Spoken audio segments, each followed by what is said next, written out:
घुमियो आया मुल्क सारे में घाणे जिया घुमियो आया मुल्क सारे में पर ॾिठम कुर्बदार माण्हू कंडियारे में घाणे जिया घुमियो आया मुल्क सारे में पर ॾिठम कुर्बदार माण्हू कंडियारे में मूं बि कीन मुल्क थोरो ॾिठो दादू सेवण मोरो ॾिठो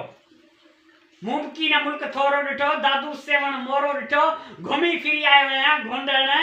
वदीन ठटे घारे में पर ॾिठम कुर्बदार माण्हू कंडियारे घुमी फिरी आयो आहियां घोंडण वदीन ठटे घारे में पर ॾिठम कुर्बदार माण्हू कंडियारे में पर ॾिठम कुर्बदार माण्हू कंडियारे में सजन दुश्मन के सुञाणे आयसि सजन दुश्मन के सुञाणे आयसि कंदकोट कंबर लड़कणे आयसि हालानी बेलानी हिंगोर जात मुझे पाड़े में पर ॾिठम कुर्बदार माण्हू कंडियारे में मूं सिंध जी जल जो हर एक मोड़ ॾिठो नवाब शाह बांधी दरिया खान ऐं दौड़ ॾिठो मूं सिंध जी जल जो हर एक मोड़ ॾिठो नवाब शाह बांधी दरिया खान ऐं दौड़ ॾिठो न पुछो मूंखां ठारू शाह ऐं डबरे जे बारे में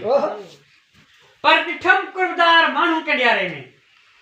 पर ॾिठम कुर्बदार माण्हू कंडियारे में जेकी सिंध सां हर वक़्तु साणी आ कलंदर भिट शाह सेदी मुसानी आ सुभान अल्लाह जेकी सिंध सां हर वक़्तु साणी आ कलंदर भिट शाह सेदी मुसानी आ शिकारपुर में बुद्धन साईं जे नूरी निज़ारे में पर ॾिठम कुर्बदार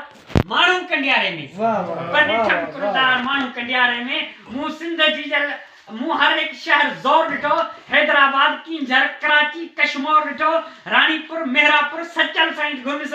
सियारे में पर ॾिठम कुर्बदार माण्हू कंडियारे में सुभान अल्लाह मूं सिंध जी जल के घुमी गोल ॾिठो मूं सिंध जी जल के घुमी गोल ॾिठो सांगड़ खिपरो 22 झोल ॾिठो मूं सिंध जी जल के घुमी गोल ॾिठो सांगड़ खिपरो 22 झोल ॾिठो विस उमरकोट रेगिस्तान नारे में पर ॾिठम कुर्बदार माण्हू कंडियारे में पर ॾिठम कुर्बदार माण्हू कंडियारे में हिकिड़ो भेरो असांजे अंगण आ हली हलूं जाते मेहण ऐं राधण आ कमाल तेरे माई भाण घुमूं भागू भाग वारे में पर ॾिठम कुर्बदार माण्हू कंडियारे में हाँ हींअर ई हलो शिकार बीठी आ जाते कुर्ब अलस्ती आ जाते कुर्ब अलस्ती आ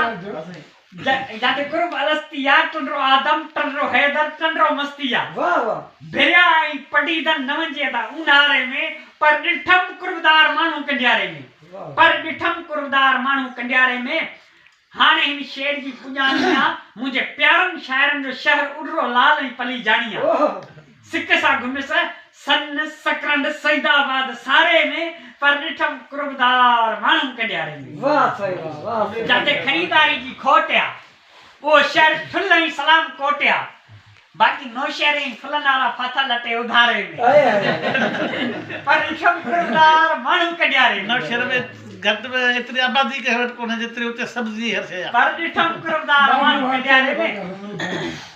बस हिकड़ी आहे सियाल के सिक सीने में अलाए कहिड़ी बस हिकड़ी आहे सियाल के सिक सीने में शल मौला मारे मक्के या मदीने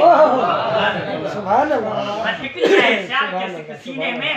शल मौला मारे मक्के या मदीने में पर जेको आयो आखिरी दे असन जे स्टाफ नाल आखिरी जेको आयो आखिरी दे जण अची आरे में पर ॾिठम कुर्बदार माण्हू कंडियारे मतलब आरिया बना